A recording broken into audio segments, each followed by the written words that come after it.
Bleak House by Charles Dickens. Chapter 11. Our Dear Brother.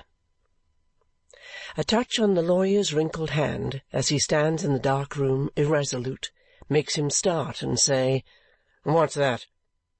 "It's me," returns the old man of the house, whose breath is in his ear. "Can't you wake him?" "No." "What have you done with your candle?" "It's gone out. Here it is." Krook takes it, goes to the fire, stoops over the red embers, and tries to get a light. The dying ashes have no light to spare, and his endeavours are vain. Muttering, after an ineffectual call to his lodger, that he will go downstairs and bring a lighted candle from the shop, the old man departs. Mr. Tulkinghorn, for some new reason that he has, does not await his return in the room, but on the stairs outside. The welcome light soon shines upon the wall, as Krook comes slowly up with his green-eyed cat following at his heels. "Does the man generally sleep like this?" inquired the lawyer in a low voice. "I don't know," says Krook, shaking his head and lifting his eyebrows.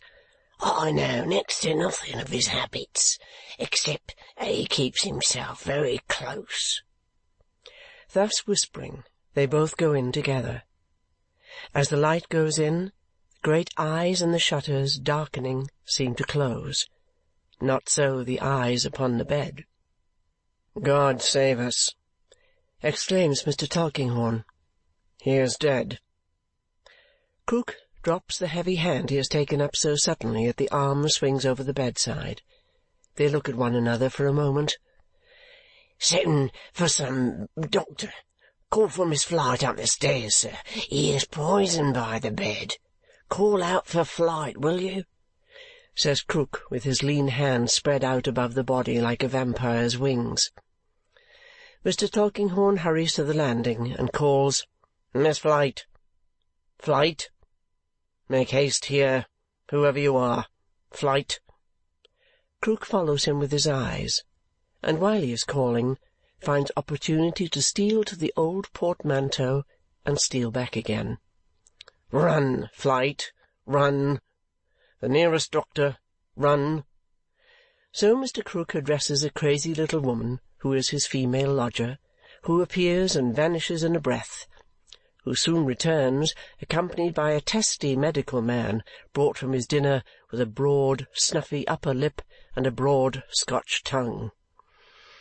"Aye, bless your hearts o' ye," says the medical man, looking up at them after a moment's examination. "He's just as dead as fairy." Mr. Tulkinghorn, standing by the old portmanteau, inquires if he has been dead any time. "Any time, sir?" says the medical gentleman. "It's probable he will have been dead about 3 hours." "About that time, I should say," observes a dark young man on the other side of the bed. "Are ye in the medical profession yourself, sir?" inquires the first. The dark young man says yes. "Then I'll just tak my departure," replies the other, "for I'm nae good here." With which remark he finishes his brief attendance and returns to finish his dinner. The dark young surgeon passes the candle across and across the face and carefully examines the law-writer, who has established his pretensions to his name by becoming indeed no one. "I knew this person by sight very well," says he. "He has purchased opium of me for the last year and a half. Was anybody present related to him?" glancing round upon the 3 bystanders. "I was his landlord," grimly answers Krook, taking the candle from the surgeon's outstretched hand. "He told me once I was the nearest relation he had." "He has died," says the surgeon, "of an overdose of opium, there is no doubt. The room is strongly flavoured with it. There is enough here now," taking an old teapot from Mr. Krook, "to kill a dozen people." Do you think he did it on purpose? Asks Krook. Took the overdose? Yes. Krook almost smacks his lips with the unction of a horrible interest. I can't say. I should think it unlikely, as he has been in the habit of taking so much. But nobody can tell. He was very poor, I suppose. I suppose he was. His room don't look rich, says Krook, who might have changed eyes with his cat as he casts his sharp glance around. But I have never been in it since he had it, and he was too close to name his circumstances to me. Did he owe you any rent? 6 weeks. He will never pay it, says the young man, resuming his examination. It is beyond a doubt that he is indeed as dead as Pharaoh, and to judge from his appearance and condition, I should think it a happy release. Yet he must have been a good figure when a youth, and I dare say good-looking.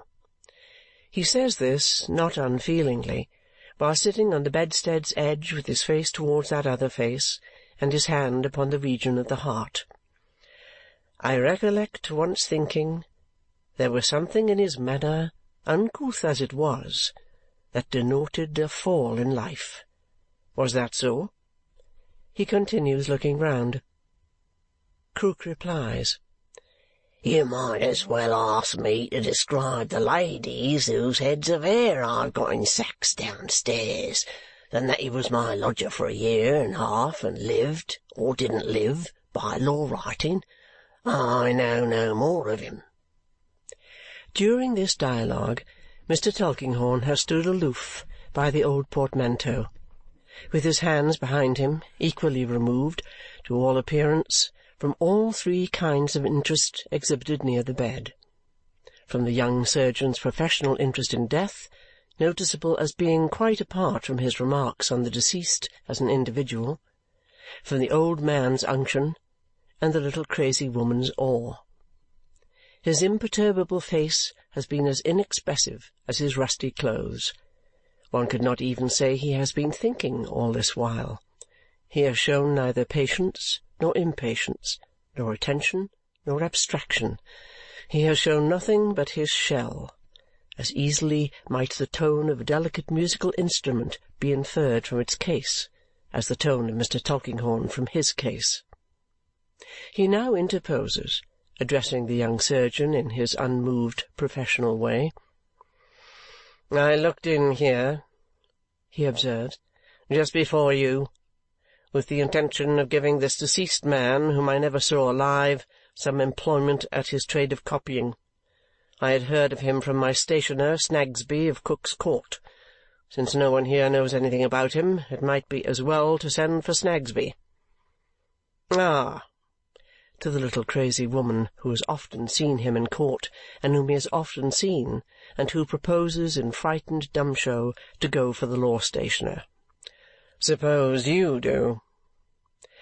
While she is gone, the surgeon abandons his hopeless investigation and covers its subject with the patchwork counterpane. Mr. Krook and he interchange a word or two. Mr. Tulkinghorn says nothing, but stands, ever, near the old portmanteau. Mr. Snagsby arrives hastily in his grey coat and his black sleeves. "Dear me, he says, "it has come to this, has it? Bless my soul!" "Can you give the person at the house any information about this unfortunate creature, Snagsby?" inquires Mr. Tulkinghorn. "He was in arrears with his rent, it seems, and he must be buried, you know." "Well, sir," says Mr. Snagsby, coughing his apologetic cough behind his hand, "I really don't know what advice I could offer, except sending for the beadle." "I don't speak of advice," returns Mr. Tulkinghorn. "I could advise—" "No one better, sir, I'm sure," says Mr. Snagsby with his deferential cough. "I speak of affording some clue to his connections, or to where he came from, or to anything concerning him." "I assure you, sir, says Mr. Snagsby, after prefacing his reply with his cough of general propitiation, "that I no more know where he came from than I know—" "Where he has gone to, perhaps?" suggests the surgeon to help him out. A pause. Mr. Tulkinghorn looking at the law-stationer. Mr. Krook, with his mouth open, looking for somebody to speak next. "As to his connections, sir," says Mr. Snagsby, "if a person was to say to me, 'Snagsby, here's £20,000 down, ready for you in the Bank of England, if you'll only name one of 'em,' I couldn't do it, sir. About a year and a half ago, to the best of my belief, at the time when he first came to lodge at the present rag and bottle shop—" "That was the time," says Krook with a nod. "About a year and a half ago," says Mr. Snagsby, strengthened, "he came into our place one morning after breakfast, and finding my little woman, which I name Mrs. Snagsby when I use that appellation, in our shop, produced a specimen of his handwriting and gave her to understand that he was in want of copying work to do, and was, not to put too fine a point upon it," a favourite apology for plain speaking with Mr. Snagsby, which he always offers with a sort of argumentative frankness, "hard up. My little woman is not in general partial to strangers, particular, not to put too fine a point upon it, when they want anything. But she was rather took by something about this person, whether by his being unshaved, or by his hair being in want of attention, or by what other ladies' reasons, I leave you to judge, and she accepted of the specimen, and likewise of the address. My little woman hasn't a good ear for names," proceeds Mr. Snagsby, after consulting his cough of consideration behind his hand, "and she considered Nemo equally the same as Nimrod, in consequence of which she got into the habit of saying to me at meals, 'Mr. Snagsby, you haven't found Nimrod any work yet,' or 'Mr. Snagsby, why didn't you give that 8 and 30 Chancery folio in Jarndyce to Nimrod?' or such like. And that is the way he gradually fell into job work at our place. And that is the most I know of him, except that he was a quick hand, and a hand not sparing of night work, and that if you gave him out, say 5 and 40 folio on the Wednesday night, you would have it brought in on the Thursday morning. All of which," Mr. Snagsby concludes by politely motioning with his hat towards the bed, as much as to add, "I have no doubt my honourable friend would confirm if he were in a condition to do it." "Hadn't you better see," says Mr. Tulkinghorn to Krook, "whether he had any papers that may enlighten you? There will be an inquest, and you'll be asked the question. You can read?" "No, I can't," returns the old man with a sudden grin. "Snagsby," says Mr. Tulkinghorn, "look over the room for him. You will get into some trouble or difficulty otherwise. Being here, I'll wait if you make haste, and then I can testify in his behalf, if it should ever be necessary, that all was fair and right. If you'll hold a candle for Mr. Snagsby, my friend, you'll soon see whether there is anything to help you." "In the first place, here's an old portmanteau, sir," says Snagsby. Ah, to be sure, so there is. Mr. Tulkinghorn does not appear to have seen it before, though he is standing so close to it, and though there is very little else, heaven knows. The marine store merchant holds the light, and the law-stationer conducts the search. The surgeon leans against the corner of the chimney-piece. Miss Flite peeps and trembles just within the door. The apt old scholar of the old school, with his dull black breeches tied with ribbons at the knees, his large black waistcoat, his long-sleeved black coat and his wisp of limp white neckerchief tied in the bow the peerage knows so well, stands in exactly the same place and attitude. There are some worthless articles of clothing in the old portmanteau. There is a bundle of pawnbrokers' duplicates, those turnpike tickets on the road of poverty. There is a crumpled paper smelling of opium on which are scrawled rough memoranda, as took such a day, so many grains, took such another day, so many more, begun some time ago, as if with the intention of being regularly continued, but soon left off. There are a few dirty scraps of newspapers, all referring to coroners' inquests. There is nothing else. They search the cupboard and the drawer of the ink-splashed table. There is not a morsel of an old letter or of any other writing in either. The young surgeon examines the dress on the law-writer. A knife and some odd halfpence are all he finds. Mr. Snagsby's suggestion is the practical suggestion after all, and the beadle must be called in.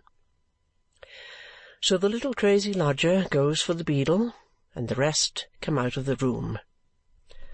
"Don't leave the cat in there," says the surgeon. "That won't do." Mr. Krook therefore drives her out before him, and she goes furtively downstairs, winding her lithe tail and licking her lips.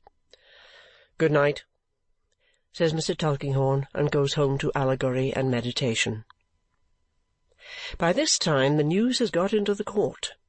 Groups of its inhabitants assemble to discuss the thing, and the outposts of the army of observation, principally boys, are pushed forward to Mr. Krook's window, which they closely invest. A policeman has already walked up to the room and walked down again to the door, where he stands like a tower, only condescending to see the boys at his base occasionally, but whenever he does see them, they quail and fall back. Mrs. Perkins, who has not been for some weeks on speaking terms with Mrs. Piper, in consequence for an unpleasantness originating in young Perkins having fetched young Piper a crack, renews her friendly intercourse on this auspicious occasion.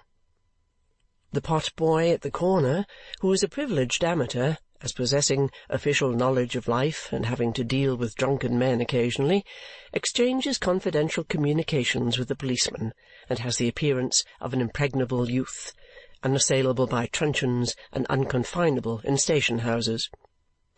People talk across the court out of window, and bare-headed scouts come hurrying in from Chancery Lane to know what's the matter.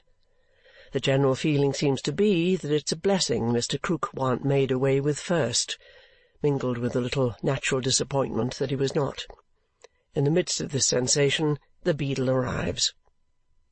The beadle, though generally understood in the neighbourhood to be a ridiculous institution, is not without a certain popularity for the moment, if it were only as a man who is going to see the body. The policeman considers him an imbecile civilian, a remnant of the barbarous watchman times, but gives him admission as something that must be borne with until government shall abolish him. The sensation is heightened as the tidings spread from mouth to mouth that the beadle is on the ground and has gone in. By and by the beadle comes out, once more intensifying the sensation, which has rather languished in the interval. He is understood to be in want of witnesses for the inquest to-morrow, who can tell the coroner and jury anything whatever respecting the deceased. Is immediately referred to innumerable people who can tell nothing whatever. Is made more imbecile by being constantly informed that Mrs. Green's son was a law-writer herself and knowed him better than anybody, which son of Mrs. Green's appears on inquiry to be at the present time aboard a vessel bound for China, 3 months out, but considered accessible by telegraph on application to the Lords of the Admiralty. Beadle goes into various shops and parlours, examining the inhabitants, always shutting the door first, and by exclusion, delay, and general idiocy exasperating the public. Policeman seen to smile to pot-boy. Public loses interest and undergoes reaction. Taunts the beadle in shrill youthful voices with having boiled a boy. Choruses fragments of a popular song to that effect, and importing that the boy was made into soup for the workhouse. Policeman at last finds it necessary to support the law, and sees the vocalist, who is released upon the flight of the rest, on condition of his getting out of this then, come, and cutting it, a condition he immediately observes. So the sensation dies off for the time, and the unmoved policeman, to whom a little opium more or less is nothing, with his shining hat, stiff stock, and flexible greatcoat, stout belt and bracelet, and all things fitting, pursues his lounging way with a heavy tread, beating the palms of his white gloves one against the other, and stopping now and then at a street corner to look casually about for anything between a lost child and a murder. Under cover of the night, the feeble-minded beadle comes flitting about Chancery Lane with his summonses, in which every juror's name is wrongly spelt, and nothing rightly spelt but the beadle's own name, which nobody can read or wants to know. The summons is served, and his witnesses forewarned. The beadle goes to Mr. Krook's to keep a small appointment he has made with certain paupers, who, presently arriving, are conducted upstairs, where they leave the great eyes in the shutter something new to stare at, in that last shape which earthly lodgings take for no one, and for every one. And all that night the coffin stands ready by the old portmanteau, and the lonely figure on the bed, whose path in life has lain through 45 years, lies there with no more track behind him than any one can trace than a deserted infant. Next day the court is all alive, is like a fair, as Mrs. Perkins, more than reconciled to Mrs. Piper, says in amicable conversation with that excellent woman. The coroner is to sit in the first-floor room at the Sol's Arms, where the Harmonic Meetings take place twice a week, and where the chair is filled by a gentleman of professional celebrity, faced by Little Swills, the comic vocalist, who hopes, according to the bill in the window, that his friends will rally round him and support first-rate talent. The Sol's Arms does a brisk stroke of business all the morning. Even children so require sustaining under the general excitement that a pieman, who has established himself for the occasion at the corner of the court, says his brandy balls go off like smoke. What time the beadle, hovering between the door of Mr. Krook's establishment and the door of the Sol's Arms, shows the curiosity in his keeping to a few discreet spirits, and accepts the compliment of a glass of ale or so in return. At the appointed hour arrives the coroner, for whom the jurymen are waiting, and who is received with a salute of skittles from the good dry skittle-ground attached to the Sol's Arms. The coroner frequents more public houses than any man alive. The smell of sawdust, beer, tobacco smoke, and spirits is inseparable in his vocation from death in its most awful shapes. He is conducted by the beadle and the landlord to the Harmonic Meeting room, where he puts his hat on the piano and takes a Windsor chair at the head of a long table, formed of several short tables put together and ornamented with glutinous rings in endless involutions made by pots and glasses. As many of the jury as can crowd together at the table sit there. The rest get among the spittoons and pipes or lean against the piano. Over the coroner's head is a small iron garland, the pendant handle of a bell, which rather gives the majesty of the court the appearance of going to be hanged presently. Call over and swear the jury. While the ceremony is in progress, sensation is created by the entrance of a chubby little man in a large shirt-collar, with a moist eye and an inflamed nose, who modestly takes a position near the door as one of the general public, but seems familiar with the room too. A whisper circulates that this is Little Swills. It is considered not unlikely that he will get up an imitation of the coroner and make it the principal feature of the Harmonic Meeting in the evening. "Well, gentlemen," the coroner begins. "Silence there, will you?" says the beadle, not to the coroner, though it might appear so. "Well, gentlemen," resumes the coroner, "you are impanelled here to inquire into the death of a certain man. Evidence will be given before you as to the circumstances attending that death, and you will give your verdict according to the skittles.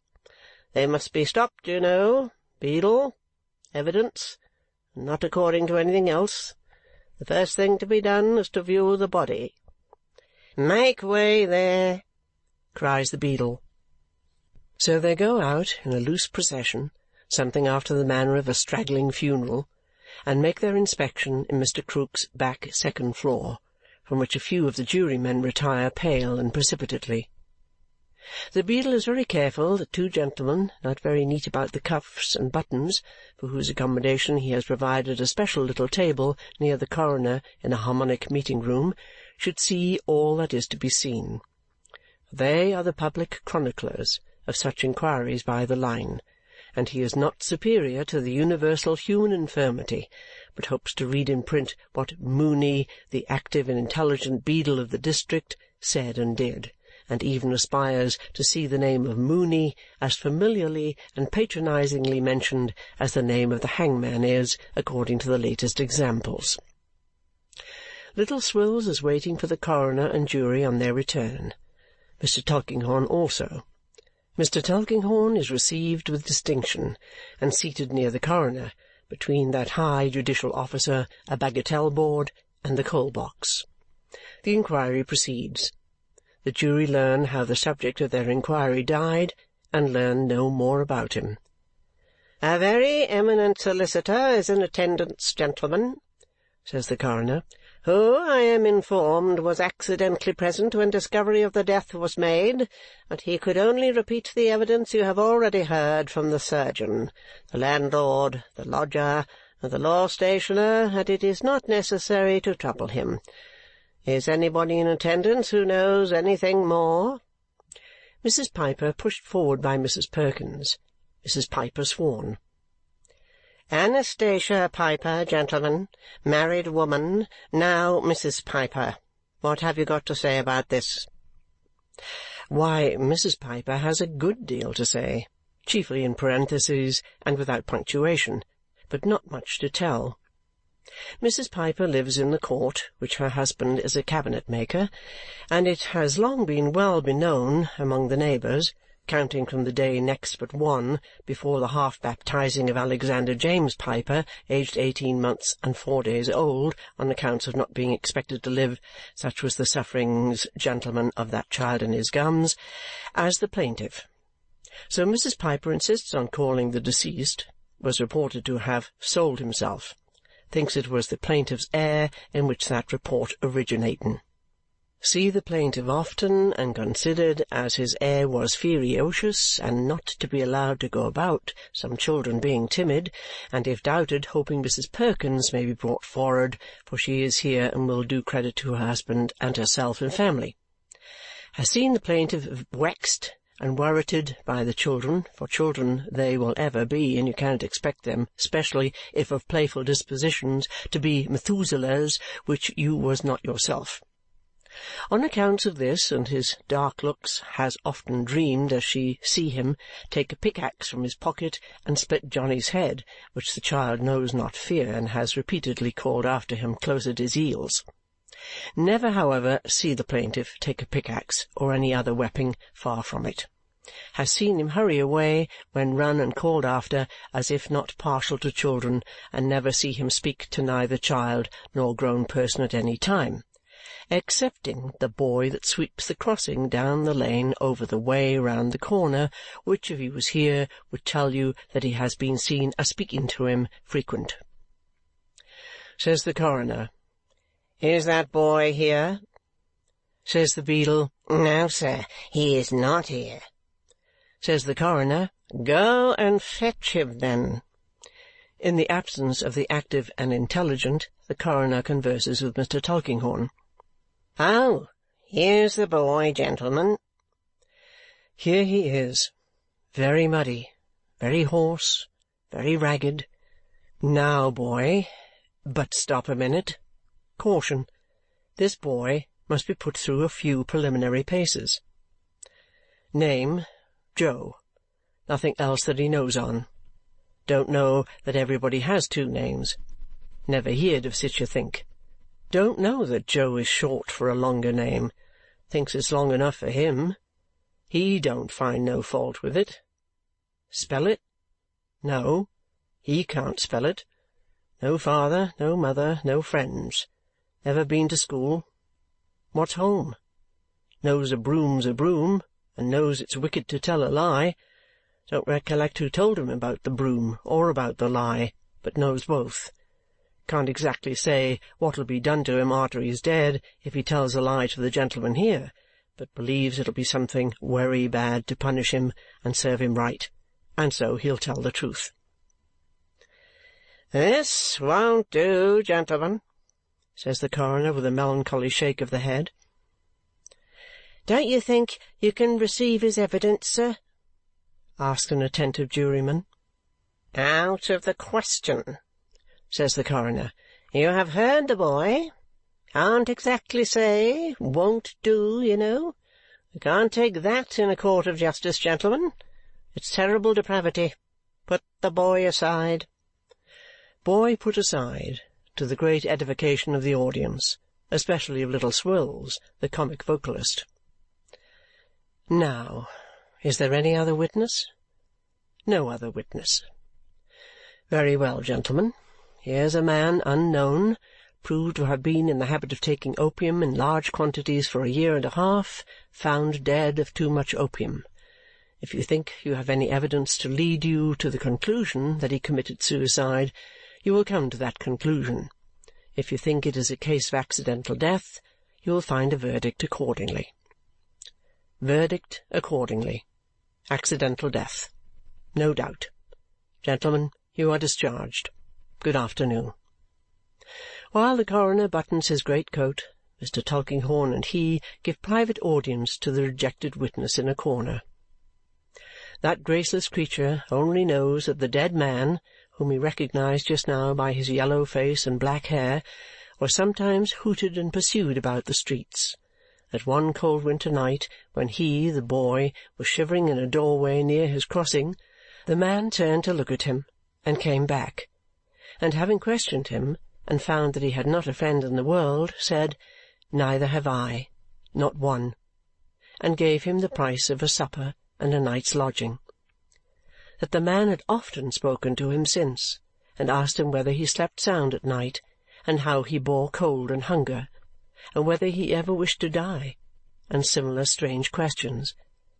That when the man had no money, he would say in passing, "I am poor as you to-day, Joe," but that, when he had any, he had always, as the boy most heartily believes, been glad to give him some. "He was very good to me," says the boy, wiping his eyes with his wretched sleeve. "When I see him a-laying so stretched out just now, I wished he could have heard me tell him so. He was very good to me, he was." As he shuffles downstairs, Mr. Snagsby, lying in wait for him, puts a half-crown in his hand. "If you ever see me coming past your crossing with my little woman, I mean a lady," says Mr. Snagsby with his finger on his nose, "don't allude to it."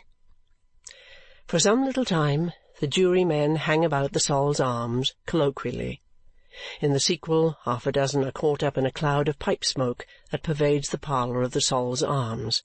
2 stroll to Hampstead, and 4 engage to go half-price to the play at night, and top up with oysters.